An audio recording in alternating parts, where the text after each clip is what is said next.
Oh, right. Hi. Didn't see Hello. you there. Hello. Hello. Hmm. Hi, everyone. Hi. Hello. How On are you? Good. particularly good. The snow melted in my alley. I It doesn't feel know. like I'm doing some sort of Rocky Mountain Range Rover commercial on my way to school today. So Yeah. I'm enjoying myself tremendously. It is kind of a game changer. And Yeah. it's funny too, because this weekend, especially with Saturday having been so nice and warm, that makes then like that, then it dipped back cold again. I'm like, but it's still the sun is still They shining. were just giving us a taste. It was a teaser, but I'll It's take it. all so relative. It's just like, oh my gosh, tomorrow's going to be 45 I degrees. That's know. amazing. There's so many people outside this past weekend. Yes, Oh my gosh. Yeah, I think that collectively we were four of them. yes, Yes. definitely. And and I do love sometimes the way that the Torah portion and the world seem to be in rhythm. I love that this week's Torah portion, which is Ki Tisa, we have this notion of a second chance. We certainly have this notion of a shattering when Moses comes down and shatters the tablets that had on them the Eser Dibrot, which are the 10 utterances or the 10 commandments. But even in that act, I find that I think Moses was trying to help all of us to say, look, you might have this golden calf, but you've not received tangibly these 10 commandments yet. So although you're breaking the first two, you're okay. And so shatters them. But then there's this going back up the mountain and being able to have another set of tablets and having a real second chance. And I feel like as this weather outside gets warmer, as someone brings tulips to our house, as we see like those daffodils starting to first say, "Hey, I'm still here. I'm back." That was a That really we good daffodil impression. Thank you. I get that a lot. It was amazing. Um, I only get to do it once a year, so thank you. That as they come back up, it's the second chance at spring. It's this little notion of this beginnings of a rebirth and a second chance of things. And so I wanted to hear today, maybe for us just to share what's some time that we had a second chance that maybe changed our life a bit, even if it was subtle, even if it was little. Still, that second chance at something really gave us new life. So I don't know what you All right, got well, today. I'll start because when you first started talking about this, there was this moment of complete and utter, like, from a chorus line, I felt nothing. I couldn't think of anything. And there were obvious things, but what you actually made me do is think of something that I had never thought of as a second chance. And now I realize it really, really was. And treated it as such years ago when I was probably in my mid 20s and I was making some big changes in my life. And I ended up having a very awful falling out with one of my closest friends that knew me probably the longest out of my life. So, letting that relationship go, we lost friends between each other. I lost those memories that they only knew about us. And that went on for years. And it was painful. And then, almost like to the day that I learned to just be okay with it and not think about it anymore, I remember just getting an email. Email was kind of early too back then. So it was exciting to get an email anyway. But I just remember that the email was titled Hello. And they've been very deep in my life ever since. I haven't taken our second chance together, but I never really thought of it like that. That it was that extra opportunity to do the same thing, but do it better, do it right. So thanks, Rabbi. Nice. Thanks, Cantor. I like that, Cantor. Um, I'm thinking about rabbinic school. I've had a number of second chances. The biggest one is my love of Mayan. That we first had our first kiss when we were in high school, and then 10 years later got a second chance, and that was the right time to begin dating.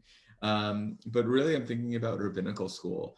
HUC was what I wanted for my life since I was about 14, 15 years old.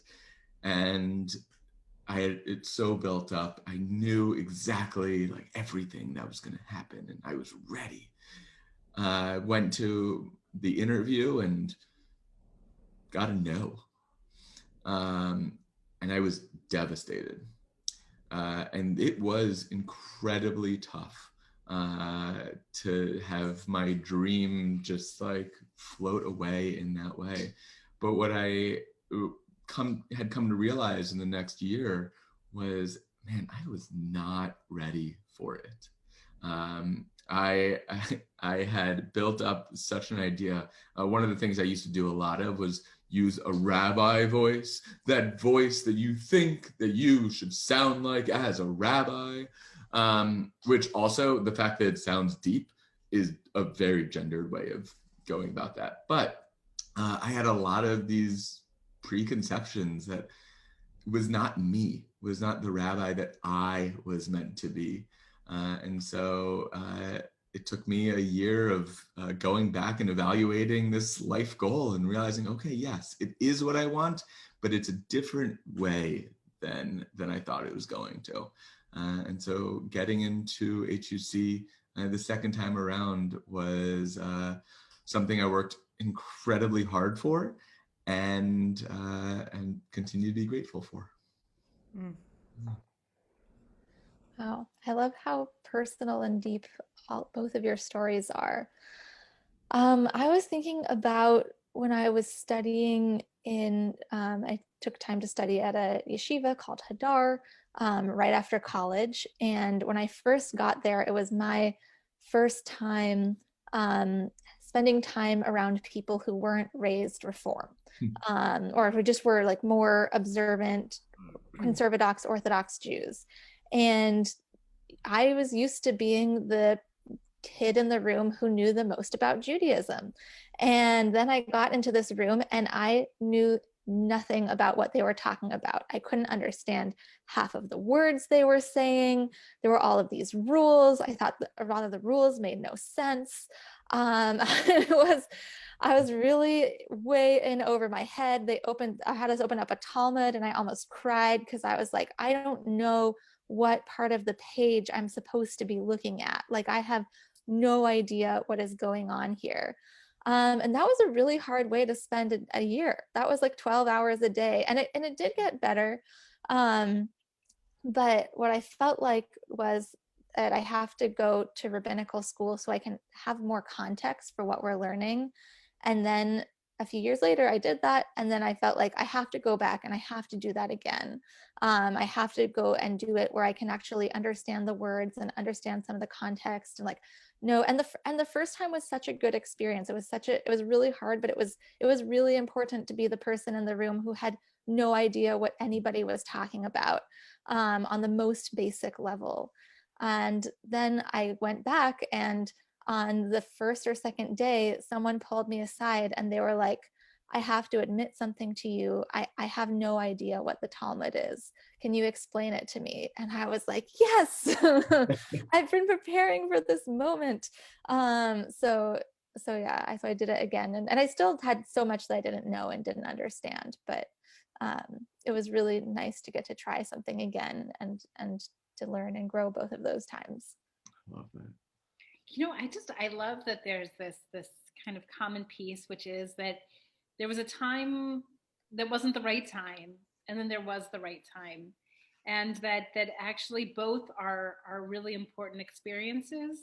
That time where Cantor and David, you had a friend who you weren't right for each other at a certain point. There was something, a falling out usually is about something, kind of bigger than what you say it is. And then you realize, and then you both grow into the people you were meant to be. And then you come back together. Or I won't comment on Rabbi Gelman, you and Mayan. But I love that notion of like, I wasn't ready for HUC until I was there. Or, at being part of Hadar, it was important that I was there that first time, but I really came into my fullest the second time when I came back. And I also love that I feel like there's an element to you, Rabbi Singer, where you haven't lost that ability to be somebody in the room who might not have the same experience in something, but you have this wisdom that you bring with you and the questions that you ask. And so I just, I hope that that it wasn't just that you could answer the Talmud questions. It was that you could be yourself and fully yourself, much more embodied that second time around. And and I think about my own experience with Judaism, in fact, and the experience. I know it's about to come on here.